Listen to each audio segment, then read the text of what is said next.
के स्वभाव के बारे में तो आप और हम सब जानते ही हैं। वो बहुत लंबे समय के लिए किसी का बकाया रखते नहीं हैं, बल्कि कई बार तो सूद समेत वापस करते हैं और बहुत जल्दी वापस करते हैं। और ये आज लोकसभा में देखने को मिल गया। जब से रिजल्ट आए हैं तब से कांग्रेस के जो महासचिव हैं और जो मीडिया के इनके प्रभारी हैं जयराम रमेश, वो लगातार प्रधानमंत्री नरेंद्र मोदी को अपमानित कर रहे हैं, 1/3 प्रधानमंत्री बता करके। इसके अलावा राहुल गांधी, सोनिया गांधी, इनकी पार्टी के दूसरे नेताओं के चेहरों पर जिस तरह का व्यंग का भाव है, जिस तरह के ये बयान देते आ रहे हैं और जिस तरीके से पार्लियामेंट परिसर में इन्होंने एक भोंडा प्रदर्शन करने की कोशिश की थी, संविधान की प्रतियां हाथों में लेकर के वहां प्रदर्शन किया, मीडिया के सामने उसकी लाइव कवरेज हुई है। और जब शपथ ग्रहण कर रहे थे उस समय भी ये लोग उसी संविधान की जो पॉकेट बुक है उसके साथ सदन के भीतर पहुंचे थे। और राहुल गांधी का आपने देखा होगा, जब वो शपथ ले रहे थे तो उस पुस्तिका को ऐसे हाथ में पकड़े हुए थे। यानी संविधान की पुस्तिका का ये प्रदर्शन कर रहे थे लगातार। और मैं तो कहूँगा कि उसकी आड़ लेकर के एक तरीके से प्रधानमंत्री नरेंद्र मोदी पर अटैक करने की कोशिश कर रहे थे। इसके बावजूद कि प्रधानमंत्री नरेंद्र मोदी ने ही संविधान दिवस मनाने का फैसला किया और उसकी शुरुआत की। आज़ादी से अब तक कितनी सरकारें हुई हैं और कितने सालों तक कांग्रेस की सरकार रही है, प्रधानमंत्री रहा है। 3 बार तो इन्हीं के परिवार का, इन्हीं के खानदान का रहा है। जवाहरलाल नेहरू भी 17 साल तक रहे, इंदिरा गांधी भी 15 साल से ज़्यादा समय तक रही, राजीव गांधी भी 5 साल प्रधानमंत्री रहे, लेकिन संविधान दिवस मनाने की किसी को नहीं सूझी। जानबूझ करके पूरे चुनाव प्रचार के दौरान संविधान की वो पुस्तिका लेकर के अटैक किए गए। संविधान को ख़त्म कर दिया जाएगा, आरक्षण को ख़त्म कर दिया जाएगा, इस तरह की चीज़ें की गई। और सदन के बाहर भी और सदन के भीतर भी ये ड्रामा जारी था, जिसका पटाक्षेप आज मोदी सरकार ने बहुत बेहतरीन तरीके से करने का काम कर दिया है। और ये पटाक्षेप क्या हुआ है? जब ओम बिरला दूसरी बार स्पीकर चुन लिए गए, जब सबने उनके बारे में बड़ी मीठी मीठी सी बातें और कुछ ने बड़ी कटु सी बातें कह ली और पिछले उनके 5 साल के कार्यकाल को याद करते हुए जिस तरीके से विपक्ष के कुछ सदस्यों ने व्यंग बाण भी चलाए, वो भी नोटिसेबल है और उस पर भी चर्चा होनी चाहिए इस देश की तरफ से कि सदन के अध्यक्ष का काम क्या होता है।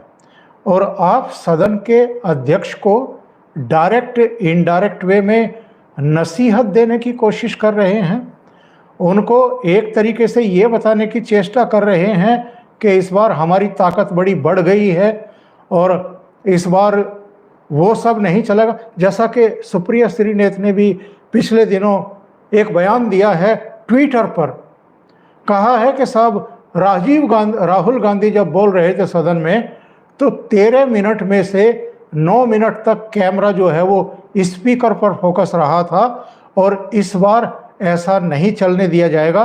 बल्कि उन्होंने एक शब्द, बहुत आपत्तिजनक शब्द का इस्तेमाल किया था कि इस बार ऐसी गुंडागर्दी नहीं चलने दी जाएगी।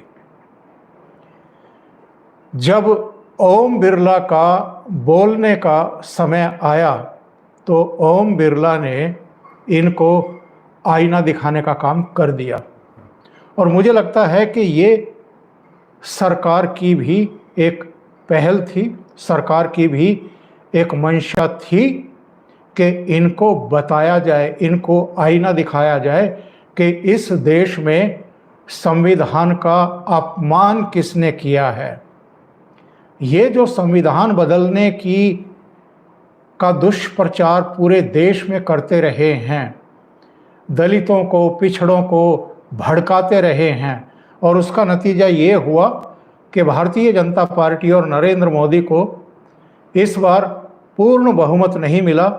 एनडीए के पूर्ण बहुमत की वजह से अब सरकार बन गई है, जिसका इन्होंने हर संभव प्रयास किया था कि ना बनने पाए।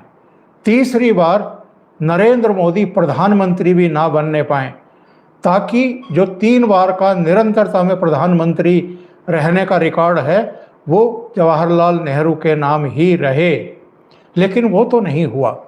नरेंद्र मोदी तो प्रधानमंत्री बन गए तीसरी बार, और देश के भीतर भी और देश के बाहर भी जितनी ताकतें थी जो नरेंद्र मोदी को प्रधानमंत्री नहीं बनने देना चाहती थी, उनके लिए इस देश की महान जनता ने एक ऐसा सबक दिया है कि संभवतः भविष्य में अब इस तरह की गुस्ताखियां नहीं होंगी जिस तरह की इस बार के लोकसभा चुनाव में देखने को मिली थी। इतना दुष्प्रचार देश के भीतर से भी और देश के बाहर से भी एल्गोरिदम के जरिए किया जा रहा था नरेंद्र मोदी के खिलाफ कि कोई और होता तो निश्चित रूप से उसको ये चुनाव हरवा चुके होते। लेकिन क्या हुआ सदन में? ओम बिरला का जब बोलने का समय आया तो ये जो संविधान की प्रतियां लहरा करके नरेंद्र मोदी सरकार पर अटैक करने की कोशिश कर रहे थे और अभी भी उस चुनावी मोड़ से बाहर नहीं निकल पा रहे थे। चुनाव प्रचार खत्म हो गया, सारे काम हो गए, इसके बावजूद ये अभी भी संविधान की प्रतियां लेकर के दुष्प्रचार करने में लगे हुए हैं और उल्टे उन नरेंद्र मोदी पर अटैक करने की कोशिश कर रहे हैं, उनकी सरकार पर अटैक करने की कोशिश कर रहे हैं जिन्होंने फ्रीडम ऑफ स्पीच का पूरा सम्मान किया और इनको बोलने का मौका दिया। टेलीविज़न चैनलों पर भी, बाहर भी, पार्लियामेंट में भी, पार्लियामेंट के बाहर भी, प्रेस कॉन्फ्रेंस में भी, जनसभाओं में भी किसी भी तरह की कोई पाबंदी नहीं थी। इसके बावजूद संविधान की प्रतियां लेकर के ये घूम रहे थे। तो ओम बिरला ने अपने उद्बोधन में आज इमरजेंसी को याद किया, और इमरजेंसी को याद ही नहीं किया है, इमरजेंसी की बहुत कड़े शब्दों में निंदा की है। जो जो उन्होंने कहा है मैं आपको अक्षरशः यहाँ बताता हूँ। उन्होंने ये कहा कि ये सदन 1975 में देश में आपातकाल यानी इमरजेंसी लगाने के निर्णय की कड़े शब्दों में निंदा करता है। इसके साथ ही हम उन सभी लोगों की संकल्प शक्ति की सराहना करते हैं जिन्होंने इमरजेंसी का पुरजोर विरोध किया, अभूतपूर्व संघर्ष किया और भारत के लोकतंत्र की रक्षा का दायित्व निभाया।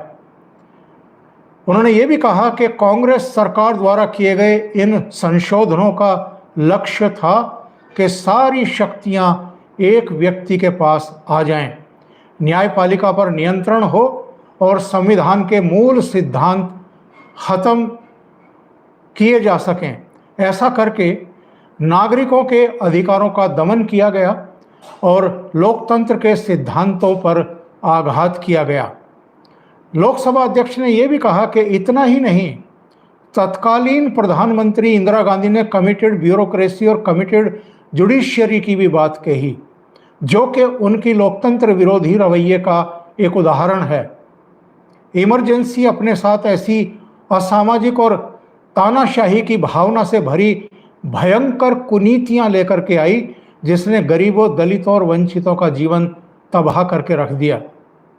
इमरजेंसी के दौरान लोगों को कांग्रेस सरकार द्वारा जबरन थोपी गई अनिवार्य नसबंदी का, शहरों में अतिक्रमण हटाने के नाम पर की गई मनमानी का और सरकार की कुनीतियों का प्रहार झेलना पड़ा था। ये सदन उन सभी लोगों के प्रति संवेदना जताना चाहता है। और ओम बिरला यहीं नहीं रुके, उन्होंने कहा कि 1975 से 1977 का वो काला कालखंड अपने आप में एक ऐसा कालखंड है जो हमें संविधान के सिद्धांतों, संघीय ढांचे और न्यायिक स्वतंत्रता के महत्व की याद दिलाता है। ये कालखंड हमें याद दिलाता है कि कैसे उस समय इन सभी पर हमला किया गया और क्यों इनकी रक्षा आवश्यक है। और लोकसभा अध्यक्ष ने यह भी कहा कि जब हम आपातकाल यानी इमरजेंसी के 50वें वर्ष में प्रवेश कर रहे हैं, ये 18वीं लोकसभा बाबा साहब अंबेडकर द्वारा निर्मित संविधान को बनाए रखने, इसकी रक्षा करने और इसे संरक्षित रखने की अपनी प्रतिबद्धता दोहराती है। उन्होंने कहा कि 1975 में आज के ही दिन तब की कैबिनेट ने इमरजेंसी का पोस्ट फैक्टो रेटिफिकेशन किया था। इस तानाशाही और असंवैधानिक निर्णय पर मोहर लगा दी थी। इसलिए अपनी संसदीय प्रणाली और अनगिनत बलिदानों के बाद मिली इस दूसरी आज़ादी के प्रति अपनी प्रतिबद्धता को दोहराने के लिए आज ये प्रस्ताव पास किया जाना आवश्यक है। हम ये भी मानते हैं कि हमारी युवा पीढ़ी को लोकतंत्र के इस काले अध्याय के बारे में जरूर जानना चाहिए। और आखिर में उन्होंने ये कहा कि इमरजेंसी ने भारत के कितने ही नागरिकों का जीवन तबाह कर दिया था, कितने ही लोगों की मृत्यु हो गई थी। इमरजेंसी के उस काले कालखंड में कांग्रेस की तानाशाह सरकार के हाथों अपनी जान गंवाने वाले भारत के ऐसे कर्तव्यनिष्ठ और देश से प्रेम करने वाले नागरिकों की स्मृति में हम 2 मिनट का मौन रखते हैं। और इसके बाद स्पीकर खड़े हुए और सदन का पूरा सत्ता पक्ष भी 2 मिनट के मौन के लिए खड़ा हो गया। विपक्ष यानी कांग्रेस और उसके सहयोगी दल हक्का बक्का थे। उनकी समझ में नहीं आया था शुरू में कि हो क्या रहा है, क्योंकि उनको उम्मीद नहीं थी कि शपथ समारोह के बाद उसके बाद नए स्पीकर के रूप में ओम बिरला की दूसरी बार एक तरीके से ताजपोशी के बाद ओम बिरला की तरफ से कांग्रेस पर इतना करारा प्रहार किया जाएगा उनकी आसंदी से। और कहाँ तो वो एक नए अध्याय की बात कर रहे थे और हर तरह का सहयोग देने की बात कर रहे थे, और कहाँ नए अध्यक्ष ने इमरजेंसी को, आपातकाल को और लोकतंत्र पर सबसे बड़े प्रहार को याद करते हुए उसको हमारे लोकतंत्र का एक काला धब्बा बता दिया। तो सिवाय नारेबाजी करने के वो कुछ कर भी नहीं सकते थे, और वही उन्होंने सदन में किया भी। ये बताता है, ये पूरा प्रकरण बताता है कि नरेंद्र मोदी रत्ती भर भी इनके सामने झुकने वाले नहीं हैं। एक रंच मात्र भी नरेंद्र मोदी का आत्मबल डिगा हुआ नहीं है, हिला हुआ नहीं है। वो पूरी तरीके से आत्मविश्वास से भरे हुए हैं और इनको आईना दिखाने का काम उन्होंने लोकसभा का सत्र शुरू होने के दूसरे तीसरे दिन ही दिखा दिया है। अभी के लिए इतना ही। बहुत बहुत धन्यवाद। अगर आपको ये चैनल और इसके कंटेंट पसंद आ रहे हैं तो लाइक करें, कमेंट करें, वीडियो को शेयर भी करें। अभी तक अगर आपने ये चैनल सब्सक्राइब नहीं किया है तो सब्सक्राइब कर लें और साथ में लगे बेल आइकॉन को दबा दें ताकि आने वाले वीडियो और उनके नोटिफिकेशन आप तक पहुंच जाएं। बहुत बहुत धन्यवाद। नमस्कार।